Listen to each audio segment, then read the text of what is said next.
Dagi, e pranoni anche pranare fascista del nazionale? Io non credo. Nuk e pranoj fascista del nazionale legislata Kosovë. Po, Nuk jam pajtohet dhe nuk e pranoj fascista. Nuk e pranoj fascista për veprën penale për Senat Kosovë. Faleminderit. Edhe nga provat materiale, por edhe nga ato jo materiale, siç do të dëshmoj shumë dëshmitarë në këtë çështje, do të vërtetohet që me dashje dhe me ndjenjë të plotë ka urdhëruar lidhjen e një kontrate. Nuk do të përmend radhazi, por fjala bie.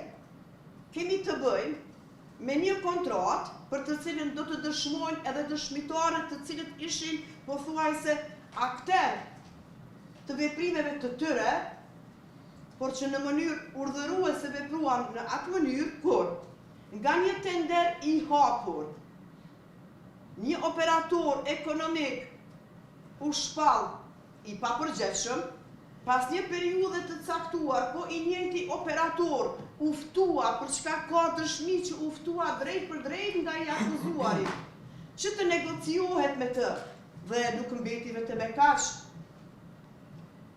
Me të njëjtin operator ndryshuan të gjitha kushtet e veçanta për çka KRPP-ja qysh në fillim ka theksuar se nuk është e lejueshme të lidhet një kontratë e tillë, sepse nuk janë plotësuar kushtet për lidhjen e një kontrate të negociume, e aq më tepër kur gjatë lidhjes së kontratës u shkelën një mori kushtesh të veçanta për lidhjen e kësaj kontrate. Vlen theksohet një nga këto kushte është mos kërkimi i garancionit bankar që do të nënkuptonte që në rast të anulimit ose shkëputjes të kësaj kontrate për çfarë do lloj arsyeje, garancioni do të ishte rrethana, prova e cila do të sigurante që të mos dëmtohej korporata energjetike e Kosovës, respektivisht qeveria e Kosovës, e që në vijim do të shihni se si është dëmtuar qeveria e Kosovës duke qenë në dieni se një pjesë të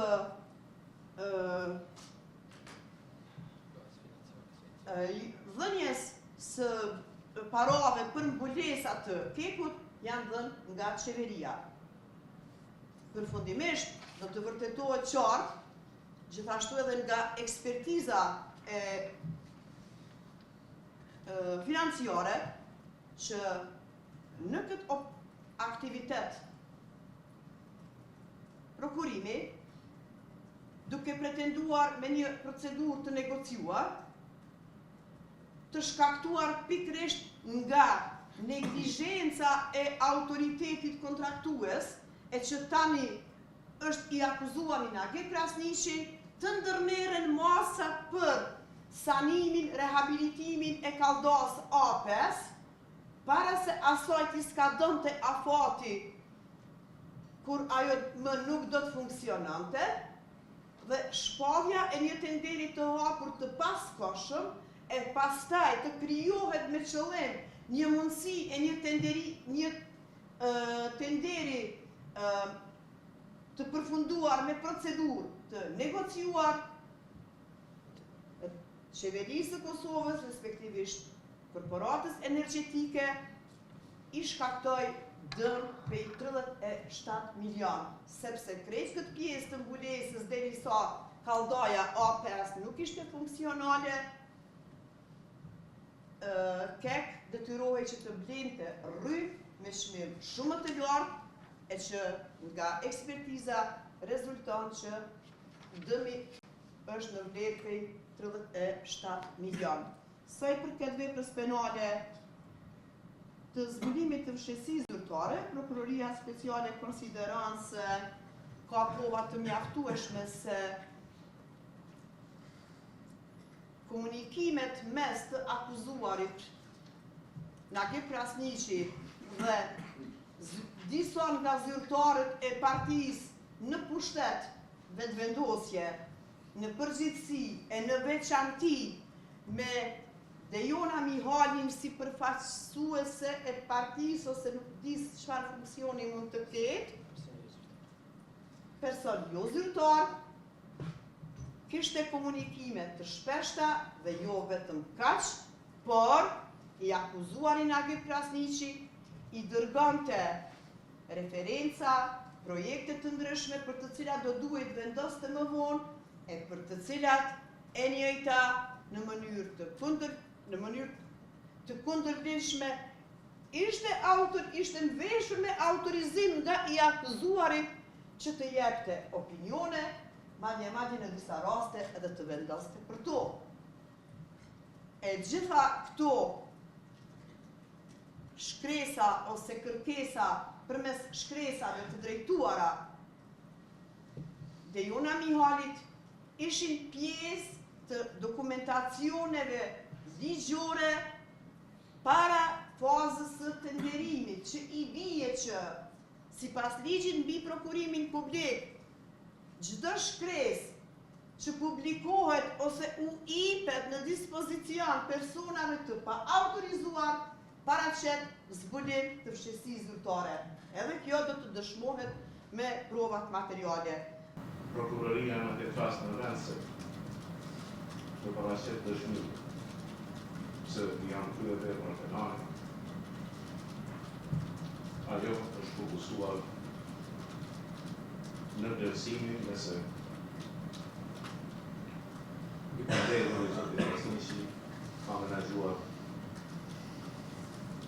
në mirë apo ka menaxhuar keq në kompani, gjithmonë sipas perspektivës së prokurorisë, e cila nuk ka asnjë ekspertizë për çështje kryesore.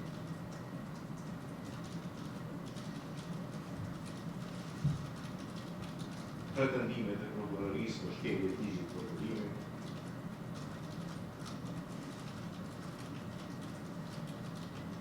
bazohen në pretendimet përgjithshme, hapura para karenca ligjore, para ekspertizë. Prokuroria nuk e ka asnjë ekspertizë për vlerësimin e çështjeve të prokurimit. Në spajnë do të them se ky rast që ka bërë prokuroria, sipas zhvillimit të tij është një rast i munduar. Dhe këtë dëshmohet me vetë faktin e arrestimit.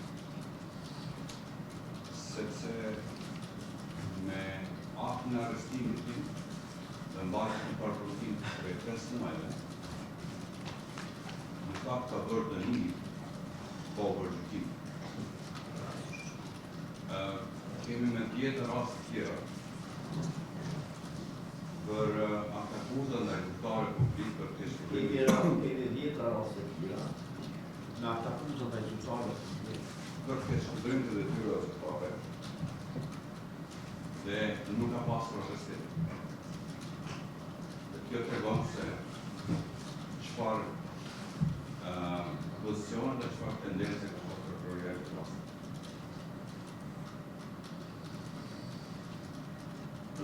Në qarën e saj, prokuroria tha se rasti i remontit kapital të bllokut A5 janë shkel të gjitha rregullat, po citoj, të gjitha rregullat e ligjit mbi prokurimin publik. Të thuar diçka të tillë, pas specifikuese çka, dhe të thonë të gjitha rregullat, tregon se çfarë çasti ka pasur prokuroria. Ajo çfarë kam kuptuar në përgjithësi është se prokuroria është munduar ta merr rolin aksionar të bordit të ndërmarrjes. Do të merr kompetencë të cilën ligji nuk e ka. Që është mbështyrja e menaxhmentit. Dhe bën gjykime mbi vendimet menaxheriale që s'kan bëjnë me kodin penal. Po ashtu në këtë rast thotë se janë dëmtuar operatorë tjerë. Ne nuk kemi asnjë ankesë nga asnjë operator.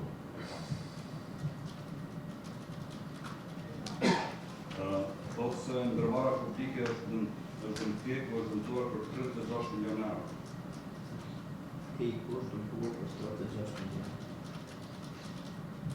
Në fakt, kontrata ka qenë diku rreth 3 milionë euro. Si mund ndodh një dëmtim 36 milionë kur vetë kontrata është 3 milionë.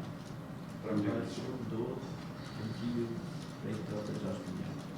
Kjo tregon se është paradoksale vetë në mënyrën se si e paraqet rastin.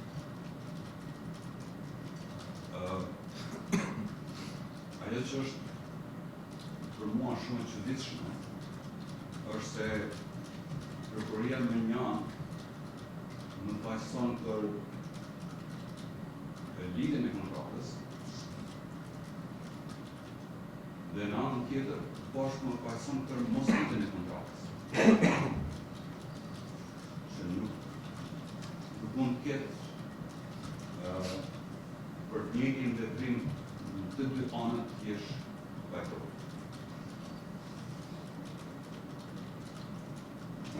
Po citoj prap, prokuroria tha se tenderi ka qenë i paskoshëm. Unë pyesa në cilin ligj parashit. Qeni paskosh. Unë pyesa në cilin ligj parashit se kur është koha për një tender. Që të proceduria.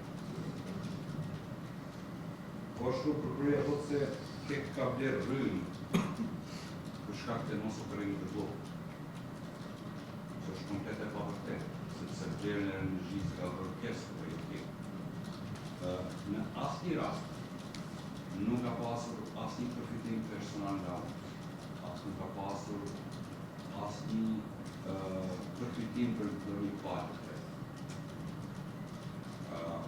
E të vësjellë prokuroria nuk kanë hetuar gjitha llogaritë mia të familjes time, tatës time. S'ka gjetur asnjë cent, pardon keq shpërdosh. Por ka di se e kam bërë se çfarë. Po, që është shumë shkurt. Po, vazhdo dhe. Unë e përkrah në tërsi fjallën e mbrojtësit tem avokatit Atan Qepine dhe në vazhdim dëshiroj të shtoj disa çështje të tjera, cilat i konsideroj të rëndësishme në këtë shërbim penal.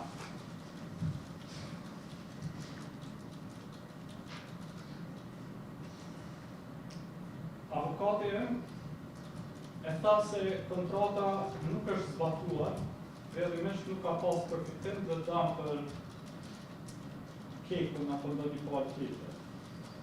Mirë, ajo që du me argumentuar është se edhe pa të ishte implementuar kjo kontratë, përdorimi i procedurës e negociuar nuk është i ndaluar me ligj, për të kundrazi, me provat që do t'i prezentojmë. Nuk është i ndaluar me ligj, për kundrazi. Prova që do t'i prezentojmë, do të sqarohet se është procedurë e zakonshme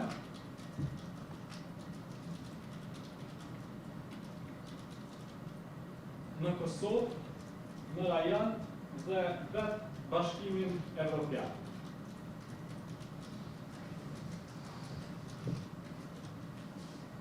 Kontraktimi i shërbimeve ligjore është shërbim natyrës së veçantë,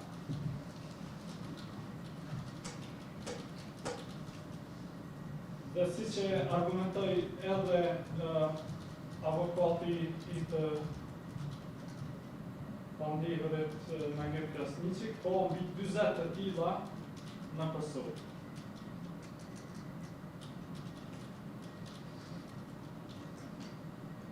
Procedura e prokurimit e negociuar përdoret gjithsesi në Kosovë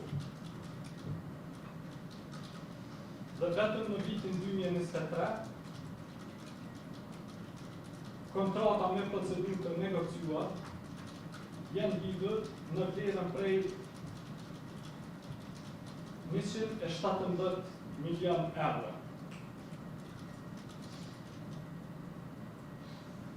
Pra, nga gjitha këto kontrata, prokuroria ka vendosur që vëmendjen të kushtojë një kontrate në vlerë prej 60.000 euro. Mirë po, ajo që nuk thuhet në akt akuze që është e rëndësishme të sqarohet, është fakti se Keku edhe pas kësaj kontrate ka lidhur kontrata për shërbime ligjore të ngjashme me procedurë të negociuar, të cilat kanë vlerë një ndërteshme të madhe se sa kjo për të cilën ne akuzohemi sot.